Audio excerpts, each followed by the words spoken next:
નમસ્કાર મિત્રો, ગત રોજ કેશોદ અંડરબ્રિજમાં પાણી ભરાઈ જતા મેં પોતે અને મારી સાથે અન્ય મિત્રોએ હોડી ચલાવી અને એમાંથી લાઈવ કરી અને એક સાંકેતિક વિરોધ નોંધાવ્યો હતો. ત્યારે ગત મોડી રાત્રે કેશોદ પોલીસ સ્ટેશનમાં મારી વિરુદ્ધ અને મારી સાથે અન્ય 7-8 લોકોની વિરુદ્ધમાં ફરિયાદ નોંધાઈ છે.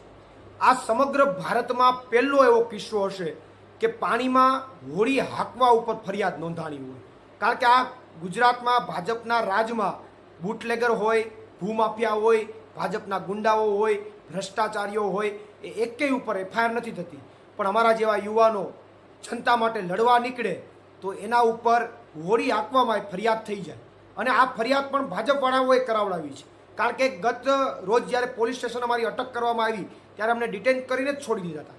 પરંતુ પછી ભાજપવાળાએ પ્રેશર બનાવ્યું કે આ પ્રવીણ રામને તમે એમને કેમ છોડી દીધો? એ લોકો માટે લડે છે, અવાજ ઉઠાવે છે. કેશોદના શહેરના લોકો હોય કે ઘેડના લોકો હોય, ખેડૂતો હોય, એના માટે અવાજ ઉઠાવે છે. એને તમે એમને કેમ છોડી દીધો? એટલે ગત રાત્રે પોલીસ ઉપર દબાણ કરી અને અમારી ઉપર ફરિયાદ ભાજપવાળાએ કરાવી છે. ત્યારે ભાજપના તમામ નેતાઓને કહેવા માગું છું કે તમારે જેટલી ફરિયાદો કરવી હોય એટલી કરી લો. અમે ડરવાના નથી, અમે ઝૂકવાના નથી. અમે તમારા ભ્રષ્ટાચારો અને તમારી અણઆવડત અને તમારી જે નિષ્ફળતા છે, તમારી બેજવાબદારી જે છે એને ખુલ્લી પાડીને રહેશું.